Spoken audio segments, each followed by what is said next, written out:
ئیسلامیەکانیش بە تایبەتی یەکگرت و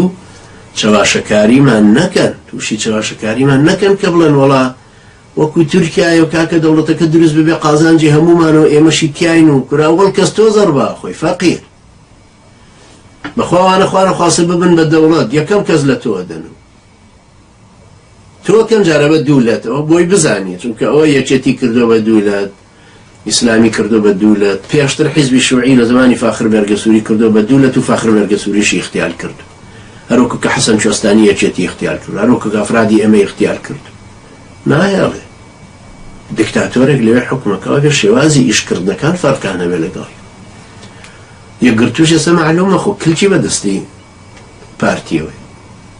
مامۆستا سەلاح دەرچووە دەرەوە ویستی خۆی مرۆشەحکا بۆ ڕێعاسەی کوردستانی وەڵا کلکیان بادا وتیان بادینانت هەمووی لەدەست دەرەهێنین بەپەلە گەڕایەوە ناو تۆبەی کرد هەروکو چۆن تۆبەیان پێکرد لەگەڵ ڕەشە زێباری دانیشتبوو لە قاهرە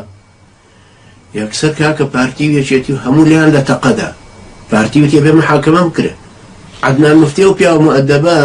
ڕئیسی پەرلەمان بوو ئەو زەمانە کەچی ئەویژەی دۆڵا بێ محاسەبە بکرێ ئێبا ڕئیسێکە وەکو ئێوە حیزبێکی هەیە وەکو ئێوە لەژێر باڵی احتیلالایە وەکو ئێوە چۆتە دەرەوە ئەڕشەد زێباری دیوە وەڵا نابێ وەڵا کاکە هێنانەوە تۆبەیان پێکرد جار لە پاکستان ئاوا تۆباکەن تۆبەیەکیان پێکرد کاک سەلاح جارێک کە ببڕای نەیبەرە دخمی معارضەی پارتی وێچێتی بکرێت کەوابوو نابێ وا بزانین کوردستان ئەبێ بە مالیزیا وەڵا مەهاتیر محەممەدێکمان بۆ پێیان کوردستان ئەبێ بە کوێیت عشرەتی ئەلسەباح حەیبەن بەڕێوە بەڵام محتەرەمانە قەدری خەڵکەکەیان نەگر ئێوە سەیری شعبی کوێیتیتان کردو چەند مسەقەفە لە چاو سعودیە سەش حشتەرەوانە ئێستش گەمژەیە قیاسی بکەیتەوە لەسەر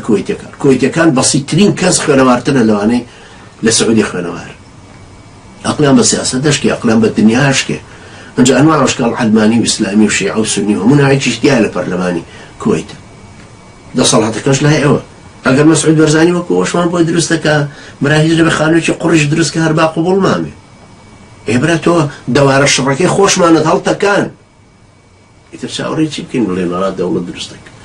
ئیسلامەکانیش ئەو چاواشەکاریە نەکەن بڵێن وەڵا وەکو تورکیای لێت تورکیا بە هەموو شێوەیەک جیاوازە لە کوردستان وڵاتێکی میلیشیاییە نەخوێنەوارە کراوەیە پەرژینی ڕماوە هەنوار ئەشکال خەڵک دەستی تایەتی و لەژێر ڕەشەبای فیتنەی و حەشدی وەحشیشە لەبەرەوە و ئەزانم چاواشەکاریی زۆر گەورەی نێڵین ئیسلامیەکانیش تایە بەشدار بن خوای گەورە سەلامەت و سەرکەوتوتان کە خوای گەورە بیرۆهۆشێکی باشترمان بداتێ و بەرچاوڕوونیەکی چاکترمان پێ ببەخشێ خوای گەورە ئێمەش وێوەش سەلامەت و سەرکەوتو بکا و ئەم ڕێفراندۆمەش هەر شکست دێنێ و فاشیلیشە بێت چونکە هیچ شتێکی بەدیارە نیە ظاهرەن نەخواتە ئیدێکا و نەدەسەڵاتێکی تر والله أعلم خوای گەورە ئێمەش وێوەش سەلامەت و سەرکەوتو بکا أقول قولي هذا واستغفر الله لي ولكم وجزاكم الله خيرا والسلام عليكم ورحمة الله وبركاته